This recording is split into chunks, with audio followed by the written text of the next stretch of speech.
Lesson number 1. Never believe a prediction that doesn't empower you. When I was born, the doctors told my parents that I would be dead within the first 24 hours of my life. 35 years later, all those doctors are dead.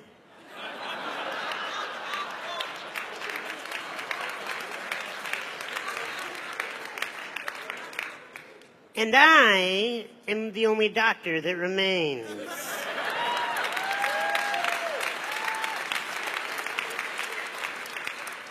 Never believe a prediction that doesn't empower you.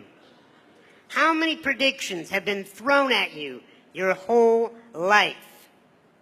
If you believe predictions that do not empower you, you will wither away and die. Either physically die or your spirit will die as you just walk around the world like a carcass that is just following the masses.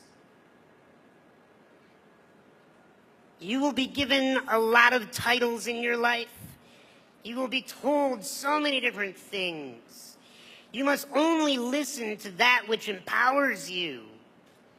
I have a belief that has served me in my life, and that is that everyone is rooting for me to win, even those that do not know it. And I am not here today to tell you that I have had adversity in my life, and so therefore I know what you're going through. I don't have a clue what any of you are going through in your lives. I did not grow up in your neighborhoods, more than likely. I did not have your set of parents, nor do I live in your body. I have not had the events that you've had happen to you. I can tell you I am only an expert on one thing, and that's how to be me. And I do it well.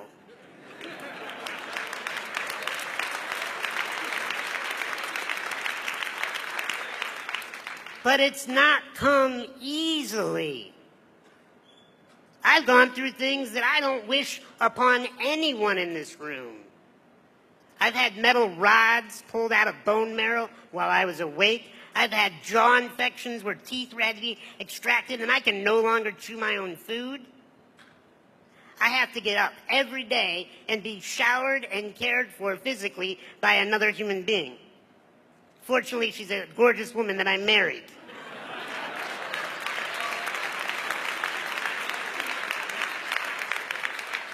I get stared at everywhere I go, and the moment people meet me, if they don't know a thing about my resume, they automatically, just by the human nature, think to themselves, oh, it must be so difficult to be that man.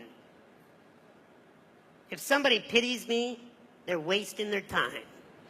Because I have chosen a life of strength. And I am here to help you choose a life of strength. But I'm going to tell you, we've talked about drugs here. You know what the worst drug to ever hit the human race is? Pity. The moment you feel sorry for another person, or the moment you feel sorry for yourself, you're hosed. You are totally, completely frozen in potential. We cannot pity ourselves. We cannot pity you. Yes, I get to go home today. Yes, I get to have what many would call freedom, but I'm going to talk to you about freedom, about what I really choose to see freedom as. Because like I said, you cannot believe predictions that do not empower you. The second lesson today is you are not your condition. You are not. I am not disabled. Sure, I'll take the handicap parking privileges. But that does not define me as a man. Not able. I've been looked at and treated my whole life as if I am not able. I have had to rise above and show people that the only disability is one's refusal to adapt. You have to adapt to whatever environment you're in, even if it's prison. And what does adaptation look like? I think it looks like celebration.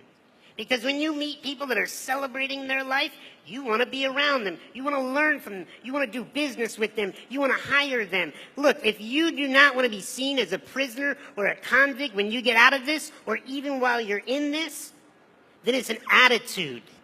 It is a belief in yourself that you bring value to the human race, no matter what your current condition, title, or stature is. Because if I believe that I'm disabled, I would wither up, I would be shy, I would be insecure, I would be afraid, I would act like I need your help. And the rest of humanity would be okay with that. But I choose something else. I choose to be strong. I choose to be a leader. I choose to have words to move this planet. I'll tell you why I was born. And I hope it inspires you to find out why you were born. I was born to rid this world of insecurity. Because when a human being is insecure, they do stupid stuff. When we feel like we're not enough, we chase external validation and external objects to try to tell us we're enough. Thank you.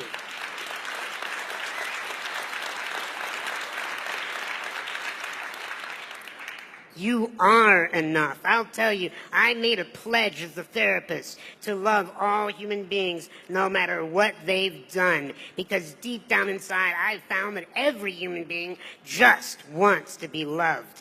Even if they're tough, even if they're scary, even if they're vicious, you get them in the right position at the right time, they'll tell you the truth.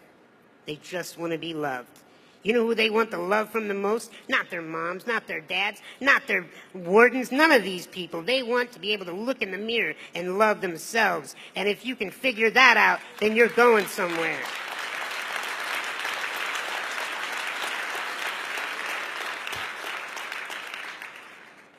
But you cannot feel sorry for yourself. When you feel sorry for yourself, you will wither. But there's a contradiction to feeling sorry for yourself. At the opposite extreme, it's what I call bullying yourself, beating yourself up, being your own enemy and telling yourself that all those predictions, those negative opinions, they're true, they're right, you're a washed up failure, you're not going to amount to anything. Bullying yourself is the most dangerous thing that you could do. You cannot afford to pity yourself. You cannot afford to bully yourself. You have to love yourself. Because the last lesson that I'm going to share with you today, that is, I'm going to teach you what the real prison is. It's not surrounded by barbed wire or electrical fences. The real prisons do not have guards. The real prison's up here. And we all got it. We all have a mind that chatters. So often won't stop chattering. Do you know where your salvation is? It's not outside these walls. I've met so many people that are so extremely successful and famous that are in prison because they're stuck in their minds, bullying themselves, pitying themselves. True freedom is dropping down out of that mind. And what my wife has taught me is drop into your heart, into mastering this beating thing that is more than just sending blood to the extremities. What is it doing? It's sending emotional possibilities, infinite possibilities of choice in our behavior, in our life, in our attitude. When you love yourself, whether you're sleeping on a prison cot or in a mansion, whether you have food in your belly or you don't know when your next meal is coming, when you love yourself, when you learn to master your emotions, then and only then are you free. I love you, each and every one of you, and I wish you freedom within these walls. God bless.